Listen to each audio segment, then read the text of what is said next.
2 Samuel, chapitre 2. Après cela, David consulta l'Éternel en disant: Monterai-je dans une des villes de Juda? L'Éternel lui répondit: Monte. David dit: Où monterai-je? Et l'Éternel répondit: À Hébron. David y monta, avec ses 2 femmes, Akinoam de Jizréel et Abigaïl de Carmel, femme de Nabal. David fit aussi monter les gens qui étaient auprès de lui, chacun avec sa maison, et ils habitèrent dans les villes d'Hébron.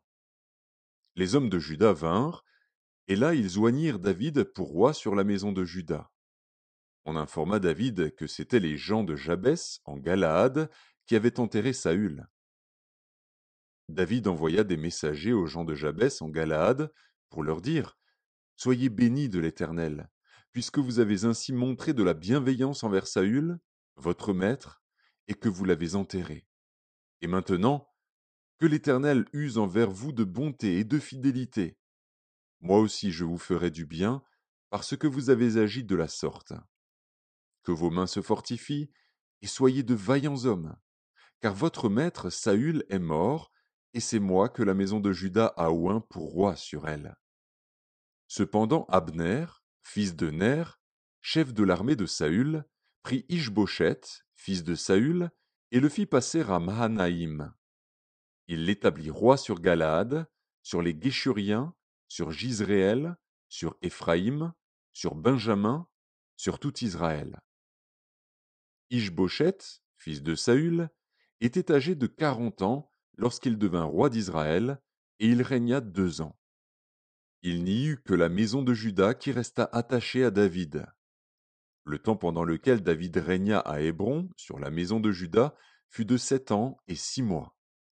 Abner, fils de Ner, et les gens d'Ishbosheth, fils de Saül, sortirent de Mahanaïm pour marcher sur Gabaon.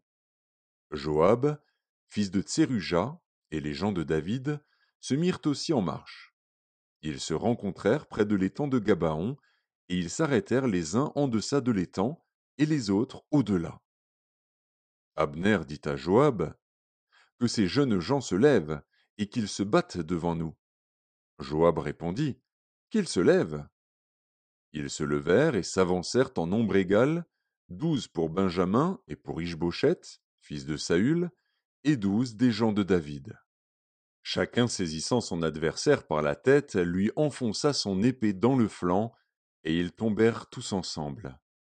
Et l'on donna à ce lieu, qui est près de Gabaon, le nom de Helkat Hatsurim.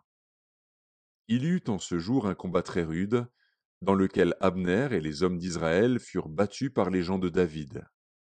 Là se trouvaient les 3 fils de Tseruja, Joab, Abishai et Asaël. Asaël avait les pieds légers comme une gazelle des champs. Il poursuivit Abner sans se détourner de lui pour aller à droite ou à gauche. Abner regarda derrière lui et dit: Est-ce toi, Asaël? Et il répondit: C'est moi. Abner lui dit: Tire à droite ou à gauche, saisis-toi de l'un de ces jeunes gens et prends sa dépouille. Mais Asaël ne voulut point se détourner de lui. Abner dit encore à Asaël: Détourne-toi de moi. Pourquoi te frapperais-je et t'abattrais-je en terre? Comment ensuite lèverais-je le visage devant ton frère Joab? Et Asaël refusa de se détourner. Sur quoi Abner le frappa au ventre avec l'extrémité inférieure de sa lance, et la lance sortit par derrière. Il tomba et mourut sur place. Tous ceux qui arrivaient au lieu où Asaël était tombé mort s'y arrêtaient. Joab et Abishai poursuivirent Abner, et le soleil se couchait quand ils arrivèrent au coteau d'Amma, qui est en face de Guiar, sur le chemin du désert de Gabaon.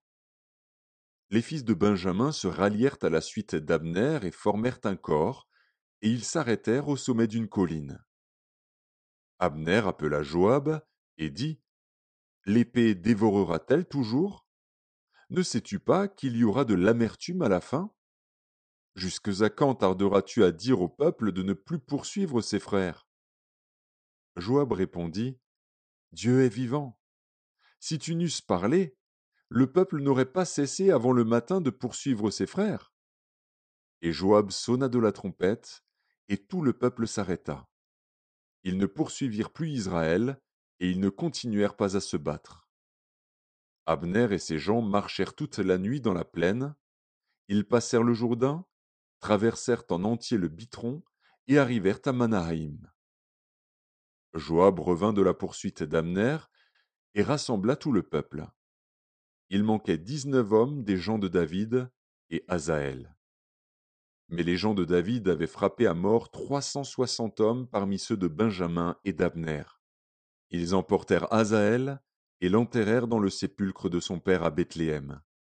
Joab et ses gens marchèrent toute la nuit, et le jour paraissait quand ils furent à Hébron.